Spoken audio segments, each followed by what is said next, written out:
everyone, welcome back to English Gurukul. In today's video, we are going to discuss the poetic devices of the poem Keeping Quiet. Keeping Quiet class 12th standard की एक pome है जिसे लिखा है Pablo नेरूडा जी ने। तो Pablo नेरूडा जी के द्वारा लिखी हुई ये पोम कीपिंग क्वाइट, जिसका हमने डिस्क्रिप्शन भी रीड कर लिया है, मतलब एक वीडियो में हमने इसका डिस्क्रिप्शन पढ़ लिया है, दूसरे वीडियो में हमने इसका सेंट्रल आइडिया पढ़ लिया है, and this is the third video where we are going to discuss the poetic devices. Okay, तो चलिए बिना देर के हुए वीडियो को स्टार्ट करते हैं। फर्स्ट पोएटिक डिवाइस है एलिट्रेशन।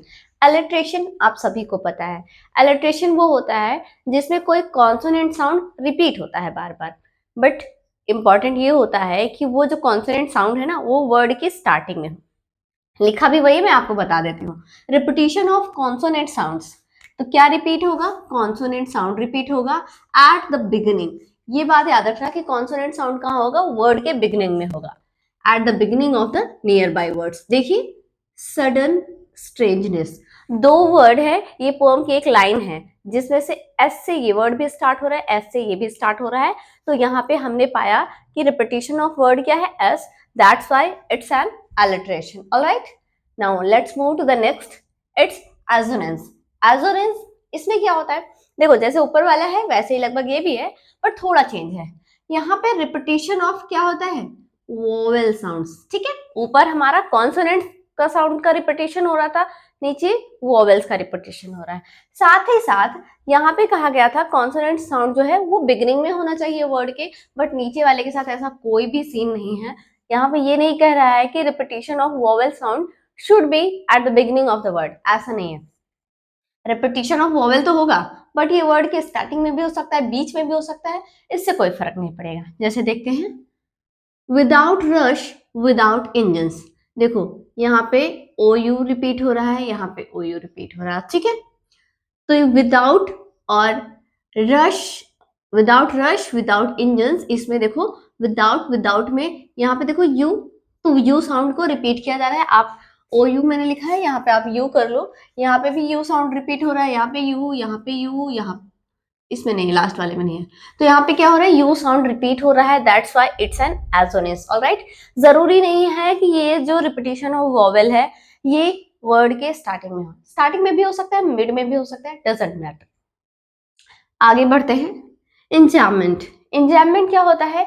जब एक लाइन कंटिन्यूअसली फ्लो करती है और बिना रुके हुए दूसरी लाइन पे जंप कर जाते हैं। मींस कोई पोम ऐसी हो जो आप रीड करना स्टार्ट करो, पोम आप रीड कर रहे हो, लाइन पे लाइन खत्म होती चली जा रही है, लेकिन कहीं आपको कॉमा या कुछ भी पॉज नहीं मिल रहा है।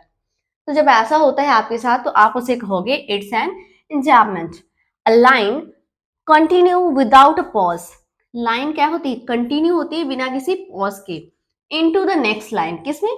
दूसरी लाइन में। जैसे कि देखो, पोम की ही एक लाइन है, perhaps the earth can teach us as when everything seems dead and later proves to be alive. आप देखोगे बुक की ये लाइन है आपकी, और जब आप इस वाले पैरा पे पहुंचोगे तो आपको पता चलेगा कि इसमें कहीं पे भी आपको पॉज नहीं मिलेगा। लाइन क्रॉस हो रही है, पहली लाइन खत्म हो रही है, दूसरी लाइन खत्म हो रही है, तीसरी लाइन खत्म हो रही है, बट आपको पॉज नहीं मिलेगा।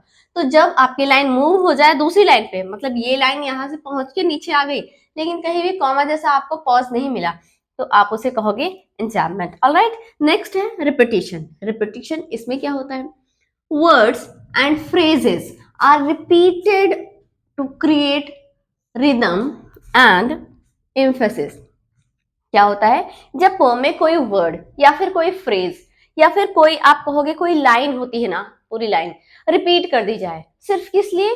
पोम की रिदम को क्रिएट करने के लिए। मतलब जैसे सॉन्ग नहीं होता, उसमें रिदम होती है, मिलते जुलते होते हैं, राइम होती है, तो वैसा सा कुछ क्रिएट करने के लिए इफेक्ट वर्ड को या फिर फ्रेज को या फिर किसी लाइन को ही रिपीट कर दिया जाता है, तो वो होता है repetition.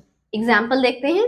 Without rush without engines. Without word को हमने रिपीट किया है, विदाउट रश विदाउट इंजन, सिर्फ इसलिए ताकि पोम हमारी सुनने में अट्रैक्टिव लगे।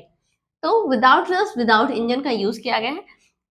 इसका मतलब ये हो रहा है कि ये जो पर्टिकुलर वर्ड है ना, रिपीटिशन के अंदर आ रहा है, ये भी एक तरह की पोएटिक डिवाइस है। Let's move to the next, symbolism. Symbolism इसमें क्या होता है? सिंबलिज्म के अंदर ये होता है कि जो हमारी पोम में एग्जैक्ट वर्ड यूज किया गया है उसका कुछ हिडन मीनिंग अगर है तो वो सिंबलिज्म है। एग्जाम्पल देख लेते हैं। कंटिन्यूइंग अप टू 12 पोम में कहा गया है ना, I will count up to 12 ऐसे करके कहा गया है।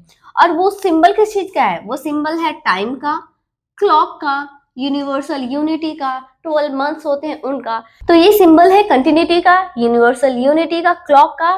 तो जो पोम में आपको मिलेगा ना आई काउंट अप टू 12, तो वो किसी दूसरी चीज का सिंबल है, इसलिए वहां पे सिंबलिज्म यूज हुआ है। फिर है कीपिंग क्वाइट, जो कि हमारी पोम का नाम ही है। कीपिंग क्वाइट का हिडन मीनिंग है पीस, इंट्रोस्पेक्शन, हार्मनी। शांति से रिलेटेड है। इंट्रोस्पेक्शन अपने बारे में जानना है आपको, उससे रिलेटेड है। साथ ही साथ हार्मनी मतलब आपसे जो हमारा भाईचारा है, जिसको कहोगे ना भाईचारा, सद्भावना, वो वाली जो फीलिंग होती है, तो उसे हार्मनी कहते हैं। कीपिंग क्वाइट का मतलब ये नहीं कि सिर्फ चुप हो जाओ, इसका हिडन मीनिंग है peace, introspection and harmony. Alright, तो यहाँ पे भी सिंबलिज्म यूज हुआ है। फिर है अर्थ। अर्थ के लिए क्या है? अर्थ को सिंबल बताया गया रीजनरेशन का एंड कंटिन्यूटी का। अर्थ जो है, कोई भी चीज खराब हो जाती है फिर से स्टार्ट होती है। जैसे पेड़ पौधे, फसल है, एक बार कट के खत्म हो गई, फिर से दोबारा उसमें बोया गया, फिर से उगा, तो वो रीजनरेशन का सिंबल है अर्थ। साथ ही साथ कंटिन्यूटी का मीन्स कोई चीज कभी स्टॉप नहीं होती, लगातार चलती रहती है, चलती रहती है। तो इन दोनों चीजों का सिंबल अर्थ है। पोम में earth, keeping quiet and counting up to 12 ऐसे वर्ड्स यूज किए गए हैं, बट इनका हिडन मीनिंग कुछ ऐसा है, तो इसे हम कहते हैं सिंबलिज्म। ऑलराइट, फिर है पर्सोनिफिकेशन। पर्सोनिफिकेशन क्या होता है? जब कोई नॉन ह्यूमन एक्टिविटी को ह्यूमन एक्टिविटी के साथ कंपेयर किया जाए। मीन्स कोई ऐसा काम जो इंसान करता है, उसको किसी नॉन लिविंग थिंग को बता दिया जाए कि वो कर रहा है। जैसे कभी आपने सुना होगा एक लाइन की, चांद इतना खूबसूरत लग रहा है जैसे कि दुल्हन है? तो ऐसे करके वर्ड्स आपको यूज कर दिए जाते हैं। तो इंसान से कंपेयर किसी नॉन लिविंग थिंग को कर दिया जाता है, तो वहां पे होता है पर्सोनिफिकेशन। मींस ह्यूमन एक्टिविटी को नॉन ह्यूमन एक्टिविटी से कंपेयर किया जाता है। तो चलिए देख लेते हैं पर्सोनिफिकेशन। पर्सोनिफिकेशन कह रहा है earth is personified as teacher. Earth को यहाँ पर्सोनिफाई किया गया है, कैसे? As a teacher. जनरली आप देखोगे आजकल तो हमारे एआई टीचर्स आ रहे हैं, बट फिर भी टीचर्स जो है वो ह्यूमन बींग्स ही होते हैं।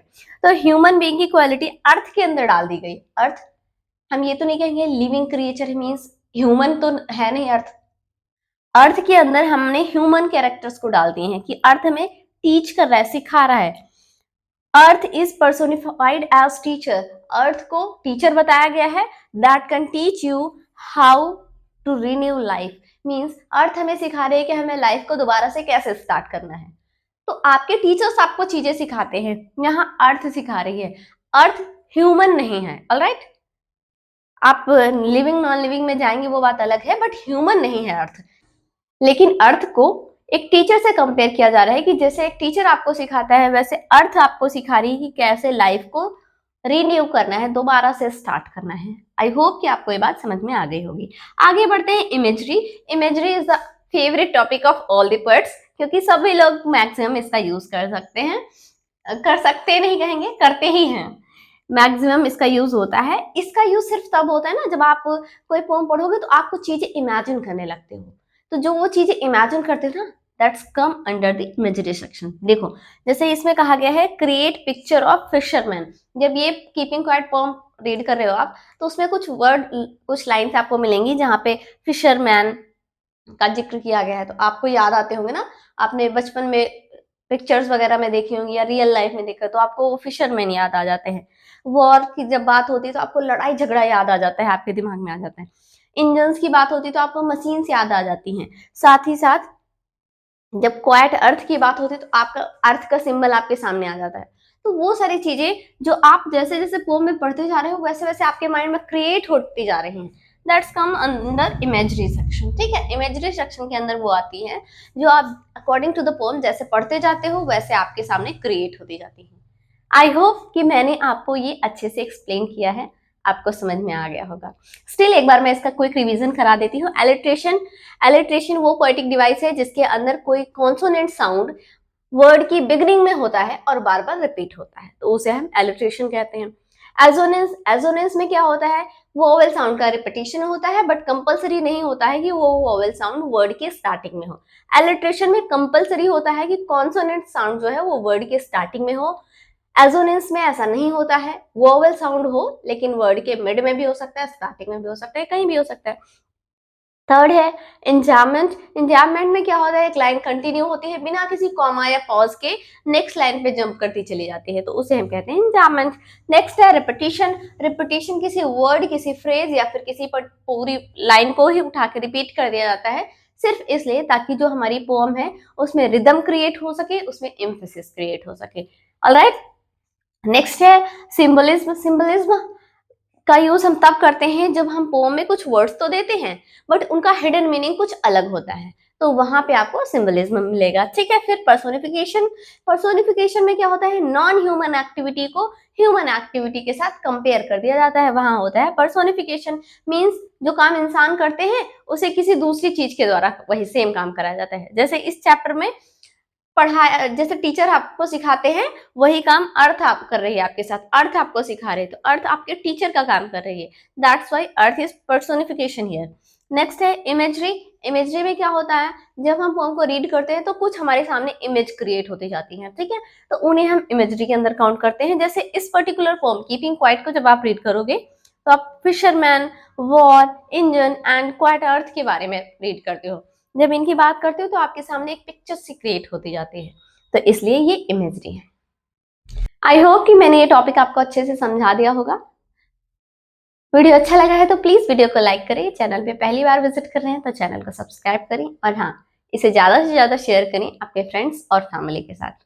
मिलते हैं हमारे नेक्स्ट वीडियो में, टिल देन बाय बाय।